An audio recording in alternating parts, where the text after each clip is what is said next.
How would you describe Back 4 Blood to someone without mentioning Left 4 Dead?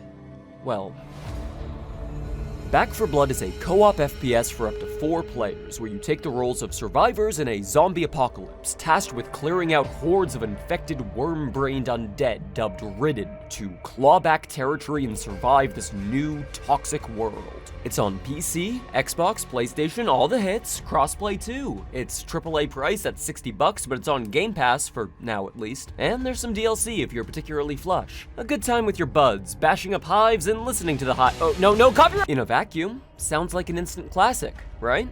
But there can only be so many classics. COD Zombies, Dead Island, Killing Floor, No More Room in Hell, 7 Undead Last Death Dying Undead Turned Evil Zed Dead. The mod, not the later release of the same name. Zombies not your style? Try Vermintide or Deep Rock, Ana Cruzes, or Payday. And of course, the zombie elephant in the room, Left 4 Dead. In a genre as oversaturated in the blood of undead and other monsters as co-op shooters, what cuts through the viscera? Why, being the creators of Left 4 Dead, spiritual successor to Left 4 Dead, creators of the critically acclaimed Left 4 Dead franchise.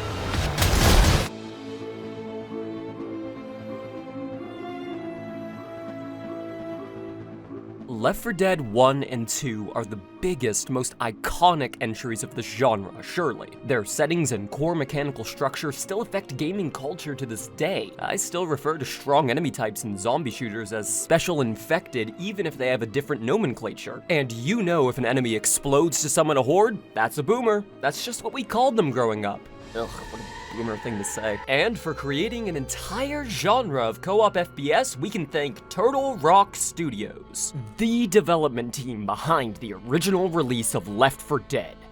Sort of. This was while they were working under Valve in a pseudo-publisher relationship after being hired for work on several Counter-Strike iterations. They'd go on to put together a demo for a zombie game, possibly the very one I'm playing here if leaks are to be believed. Inspired by action-packed zombie flicks, in particular 28 Days Later, this basic tech demo evolved into the zombie-stopping, pill-popping classics of the late aughts, courtesy of these studios. I've seen some sites report Turtle Rock being called Valve South during Left 4 Dead's development, but it'd be more accurate to say Valve bought the company outright a little under a year before the game shipped and converted them to a second Valve office altogether, a good 12 hours out from HQ. When that didn't work, at least according to Turtle Rock co-founder Phil Robb, their talent was stripped out from underneath them, Valve hiring on anyone willing to go to Valve North, then Valve South, nay Turtle Rock, was given back to the founders and the leftover employees. Remote work back in the day was trickier to say the least, so after Left 4 Dead shipped in late 2008, Turtle Rock asked Valve to become independent again. Then, after how excited they were to go indie, they partnered with THQ, and then 2K bought them.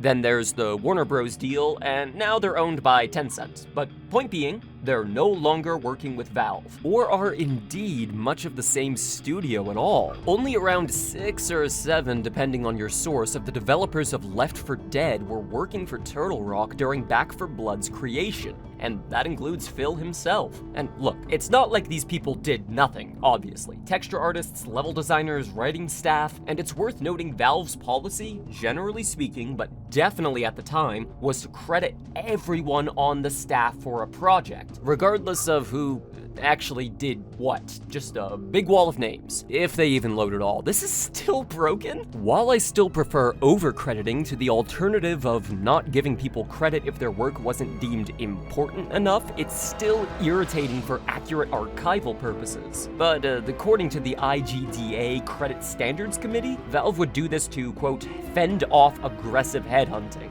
I suppose they would know about that. Now, Valve obviously holds ownership of their IPs with a pretty firm grasp, while still allowing modders and community content creators room to play. Under their guidelines, Left 4 Dead, and indeed its largely Valve-developed sequel Left 4 Dead 2, stuck around not just with aggressive marketing, but an active modding community. Fans making custom maps, weapons, characters, entire campaigns, some so popular they were added to the base game years on. Oh, God help them. This is all great, of course, but it's worth remembering this only happened because Valve already had a foot in the door. Turtle Rock is a relatively small studio that doesn't literally literally own their own distribution platform, who are developing a comparatively modern game from scratch, venturing into an oversaturated market full of lookalikes. They're in zero condition to brute force a game into players' hands, and it's not like their publisher was gonna help. Warner Bros. Games are a venture firm masquerading as a developmental publisher. They only care about their games paying off to investors, not longevity. Unless it's profitable. Fanworks like mods create a community, which creates more cool fanworks, but DLC creates wealth, which... yeah, in a way, with their new publisher offering a fraction of the support Valve conditionally gives, Turtle Rock was forced to stand on its own, and their only real claim to fame was, well, Left 4 Dead. But the game itself, less so the long-term community support or the big post-launch events or mod contests or any of that. Most of that was coordinated by, if anyone, Valve, or just the community itself. Turtle Rock, at the time, developed key parts of Left 4 Dead, that much is true. And indeed the later released maps, as well as contracted in design for Left 4 Dead 2 and Counter-Strike Go. But by the time Left 4 Dead 2 released, they were already gone, remote-level designers at best. So sure, they worked on Left 4 Dead, and that's downright impressive. However, they didn't make it alone. Marketing Back 4 Blood is not simply from the makers of Left 4 Dead, but a new, better iteration from the founders of the game, the creators of the genre, traps the game into comparison. So, what was so remarkable about Left 4 Dead? We mentioned mod support and community outreach, but there's a solid credit to be given to meme culture on this one, and there's a lot of things, really. They're impressive games, especially considering the time. You could argue Left 4 Dead simply got there first, there being co-op horde shooters, but a lot of other titles may have something to say about that. I was planning to carry on a bit in this segment, but in researching, I found a popular video from Krobcat showing how the game holds up against Back 4 Blood, and delves into claims of Turtle Rock being the creators. It's linked above and below if you want to see some practical comparisons. Regardless, I'd say if that your takeaway from all of this is that Valve are some saints of game development with a magic touch, I'd have to disagree. There's a much more realistic explanation for Valve's meticulous development, polish, marketing, and community support for Left 4 Dead's money. By the time Valve was ready to publish and promote Left 4 Dead, they had a PC gaming ruling bordering on empire, scouted talent from all across the industry, and millions of dollars from their stock options via the founders' time at Microsoft. Back 4 Blood didn't have any of that, so the comparison is difficult, to say the least. Unfair, even, but very prominently prompted by the marketing material. I mean, zombie shooters have been done and done again for decades, and plenty stepped away from the zombie bit altogether to create entire subgenres of co-op shooters. And that's cool. Turtle Rock Studios even took a crack at this. Remember Evolve? Was pretty okay, I think, aside from that business model, huh? Damn corporate meddling and all. Good thing they got away from 2K then. Nasty publishers, making them discontinue support after barely a year and some negative DLC reactions. Whew, glad that's not a problem anymore. So, their following big project strives to remind gamers of the good days, of their claim to name, if not the fame, of Left 4 Dead. Shit, even the title, Back 4 Blood, shows this mentality in practice. The naming of Left 4 Dead came from the idea of taking these horror movie, zombie flick aesthetics and giving power to the survivors. Since a video game gives the players agency over their characters, it's a fun twist to take these hopeless circumstances and claw your way out of them, no? Inverting that turn of phrase of being Left 4 Dead, promoting 4-player teams as a core structure, even having lots of quirky little references to the naming convention. The lift in No Mercy meeting you on the 4th floor, for instance. Left 4 Dead 2 builds on that, of course, as in we are also Left 4 Dead. Back 4 Blood, though, doesn't work in the same way. In the world of Left 4 Dead, you're survivors, scavengers, people who are fighting your way out of being trapped in abandoned zombie-covered cities, hence being left. Left 4 Dead 2, for instance, starts off with you just barely missing the last escape chopper. You're not there to kill zombies, you have to kill zombies because you're there. Back 4 Blood pitches you as cleaners in an apocalypse that's already happened, now faced with ridden in large numbers, abandoned cities, but not all hope is lost. The point is you're veterans fighting back, reclaiming lost land. You're finally standing up for yourselves. You're Back 4 Blood. I suppose. Except the phrasing of fighting back and Back 4 Blood don't play together grammatically, do they? One implies you're standing up for yourself for the first time, the other being you had previously fought, and then multiple test viewers said this bit went on too long, so just because you haven't seen zombies in a spell doesn't mean they left and are back 4 Blood. It would be like calling a new Plague Inc. game Back to Work. How will the devil worms affect the economy? It does feel more like they worked backwards from having a big ol' 4 in the title to invoke some uncopywritten symbology of Left 4 Dead, and then retrofit some alliteration and wordplay that invokes their return to the genre vibe. The veterans are indeed back, specifically the creators of Left 4 Dead. Never takes them long. Rather than speculate about developmental intent, let's look at Turtle Rock's proposed vision pre-release and see how they feel about Back 4 Blood's purpose. We've had to sit by for the past 10 years and watch other people sort of riff on something that we created. You had to? Who made you?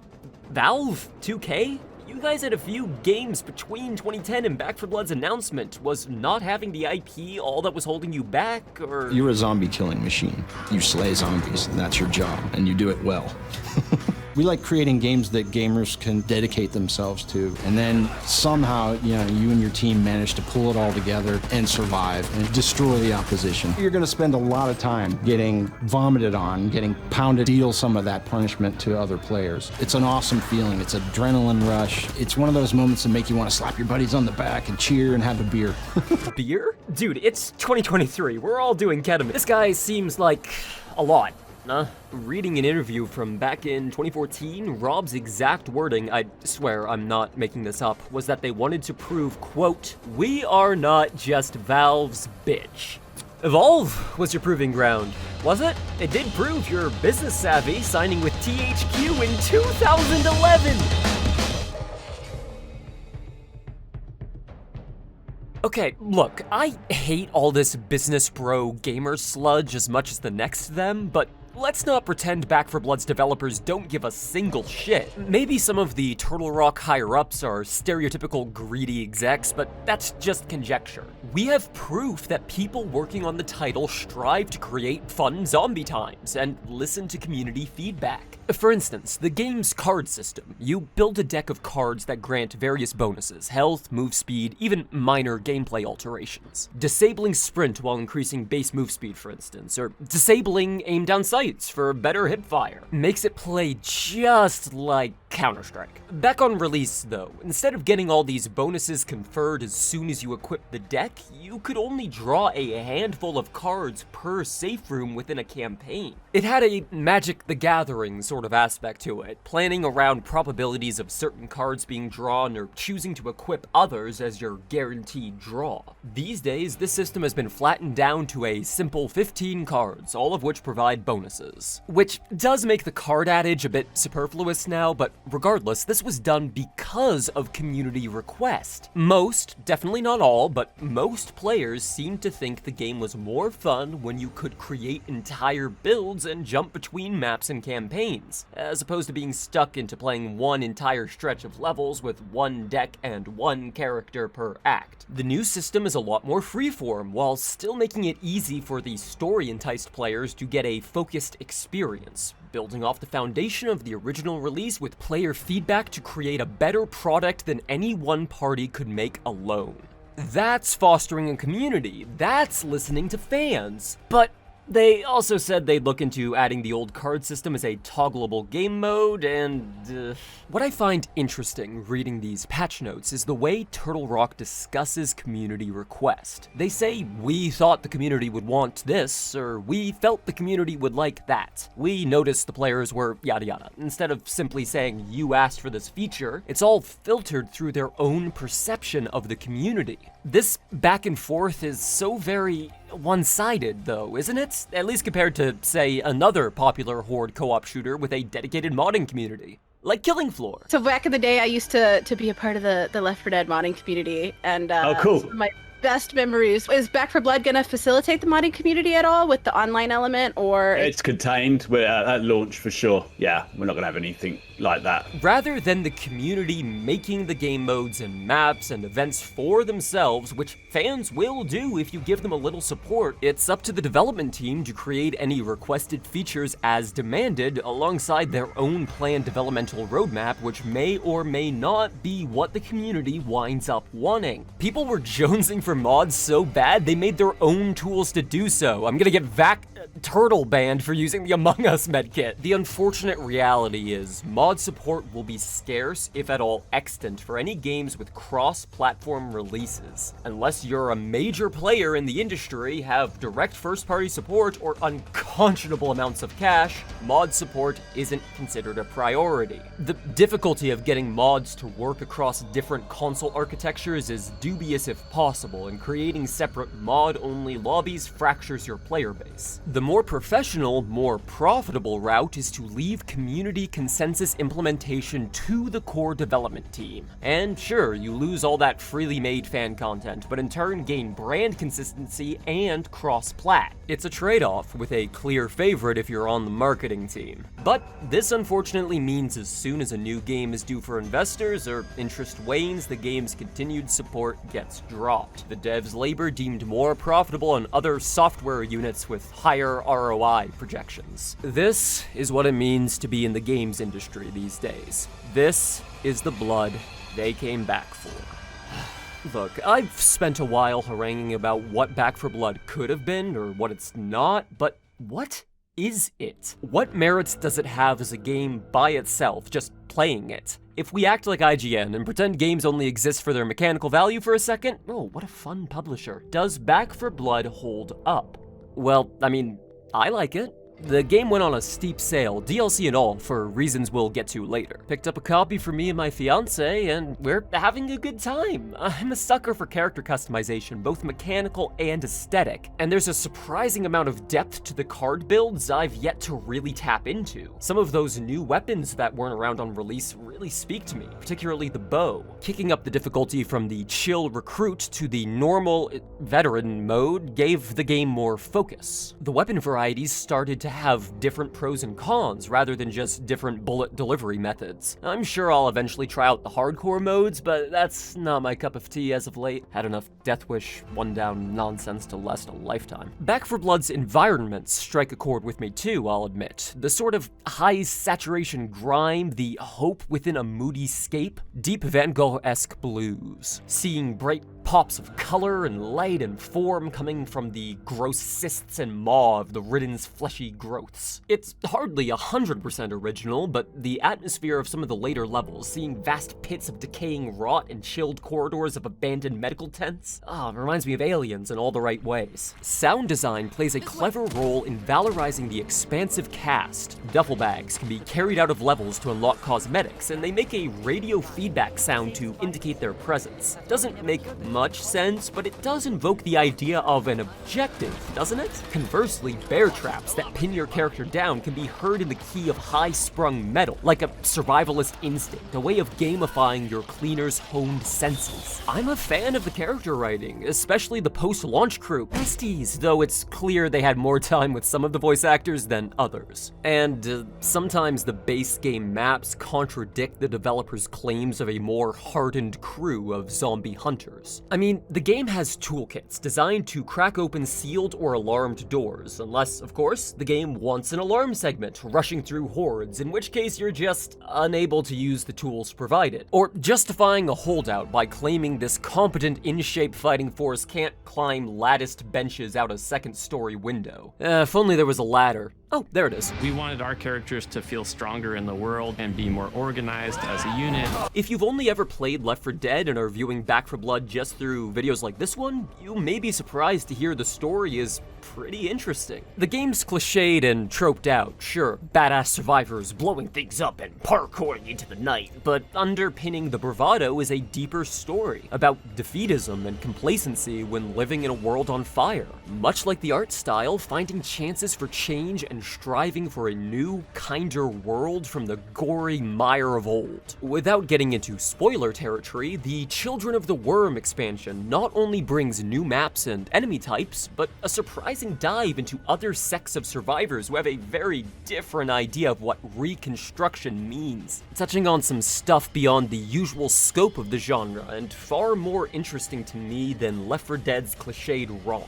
River of Blood expounds upon this, and quite frankly, my favorite campaign of the game, even at its truncated length. The most fun I had working on this project, definitely. The exhibition hall maps are so colorful and fun in a slightly unsettling way, I dig it. And that flamethrower, ooh, fire having tertiary functions to clear razor worms, and refueling with gas cans deigns delightful depth to difficulty. Since we're talking DLC, Tunnels of Terror adds the Ridden Hives, optional bonus levels that work as alternative paths, extended lethal safe rooms. These are a fleshy treat the first couple of times, sort of reminds me of the Chaos Wastes in Vermintide 2, but the small pool of maps gets repetitive before long, and the rewards inside, skull totems spent on single-use cards for your deck, have to be carried out as melee weapons. Bashing a tall boy to bits with a skull is all well and good the first time, first couple, but that infinite replayability thing doesn't play well with one player being stuck to a single weapon choice per hive. There's a focus in Back 4 Blood on trying to prompt cooperation, with punishments for failing to do so.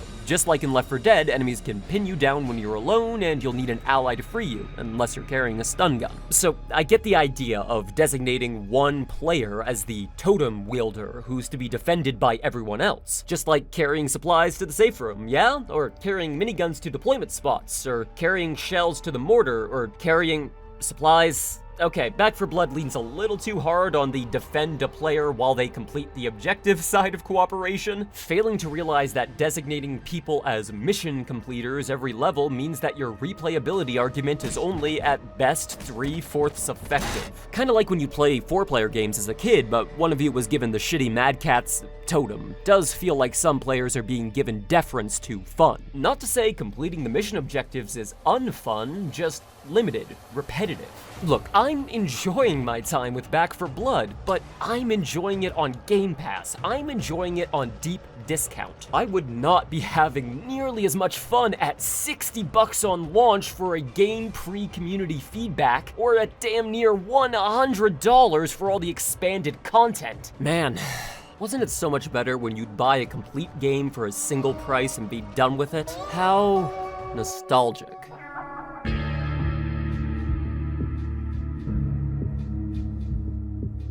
I've gone on record saying I can overlook the problems in a game I didn't pay $60 for, which also makes it pretty easy for the lot of us, collectively, to forget the nitty-gritty of Left 4 Dead's own problems. I mean, the game was between $20 to free most often. Even on launch, it was $50 on PC, down from the standard AAA price. Although, keep in mind, this was in $2008, so nowadays Left 4 Dead's launch price is equivalent to about $70. Thankfully, that was quite the investment, with Valve promising years of that fondly remembered support and content, and just kidding, the sequel came out 12 months after the original. Some of you probably remember the Left 4 Dead 2 boycott, groups of fans who were furious at Valve for pulling this stunt. Imagine buying the newest hit co-op game, buying copies for all your friends even, pricey at the time, but worth it, not just for the base game, but all those future content patches. But Valve was ready to move on, and so should you. Don't want to splinter the community after all. That'll be another $70 each. Oh, wait, this was a year later. Check the inflation calculator. Oh, nice.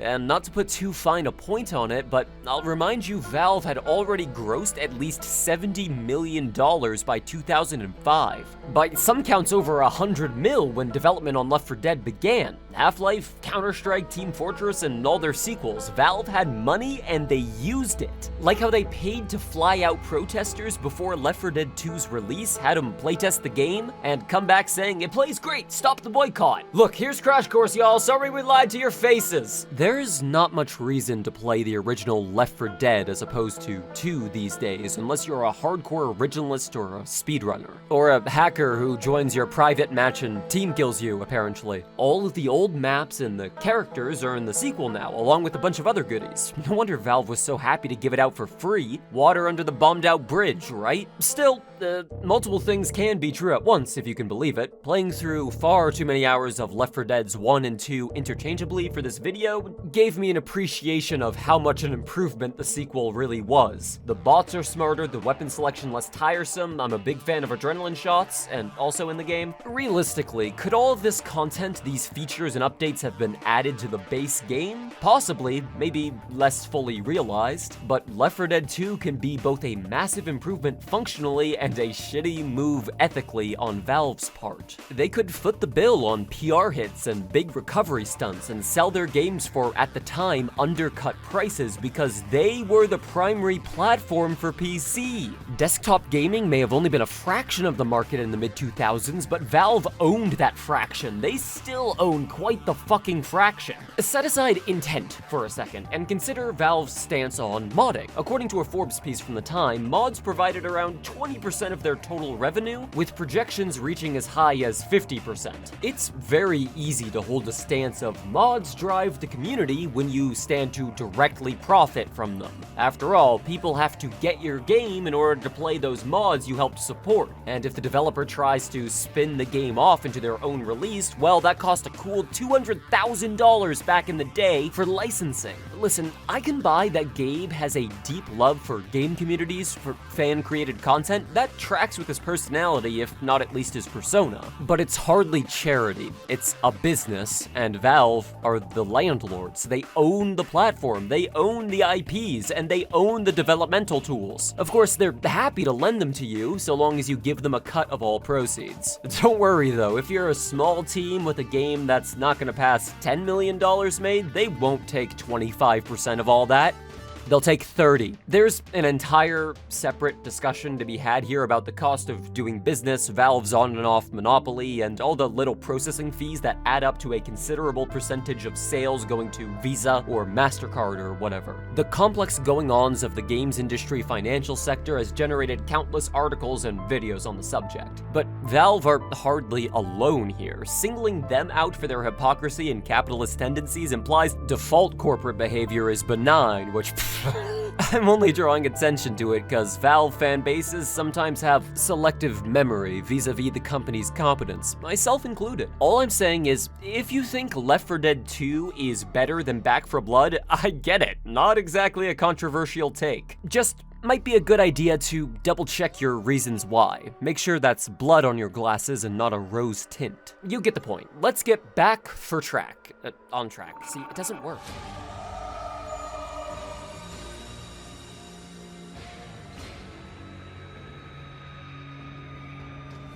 Really looking at working on this for as many years as we possibly can. In early February 2023, about 1 1/3 years after launch, Turtle Rock Studios announced an end to new content updates for Back 4 Blood. Citing a lack of developers to split between continued support and making another as of yet unannounced title, they promise that they'll be bigger, bolder, better, and most of all, capital B, back.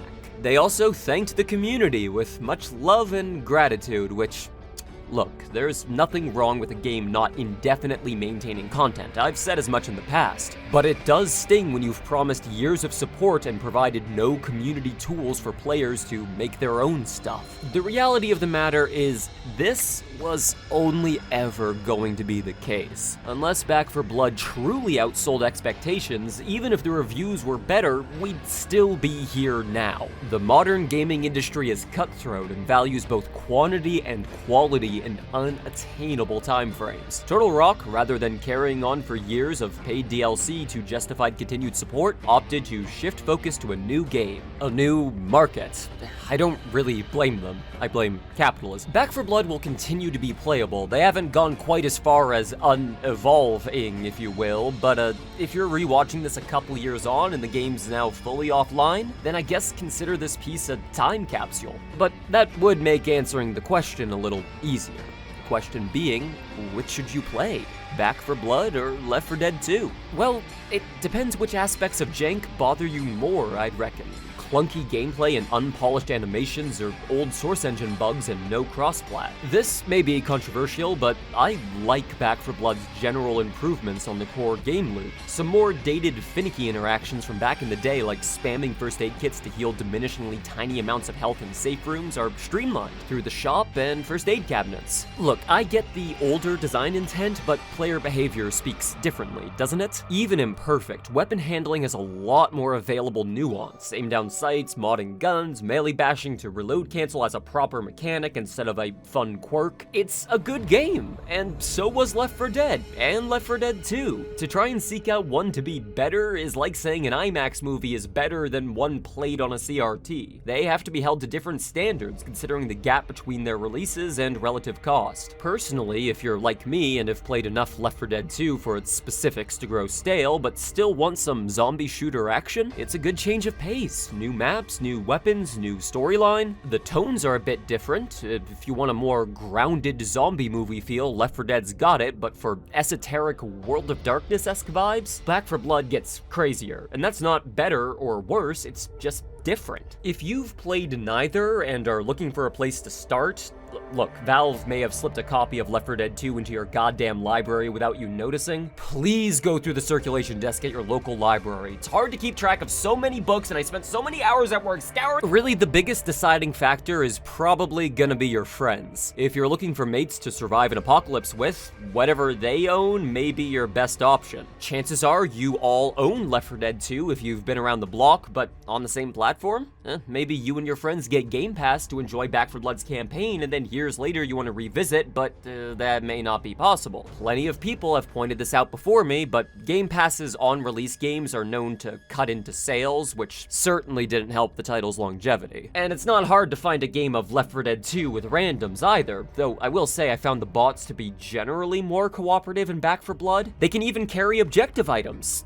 Some of them. Some of the time. Look, Back 4 Blood's a great get on offer, in my opinion. I spent $25 to get the Ultimate Edition, and I'm having a time of it. Just buyer beware, yeah? Do some research and see if you think you'd have people to play it with. Left 4 Dead 2 will continue to hold a sustained glow of a community, and I'll happily invite myself back in every now and then to warm up. And maybe Back 4 Blood's light will finally burn out someday, but for now, I'll be here, staying safe, taking it easy, and enjoying the fireworks.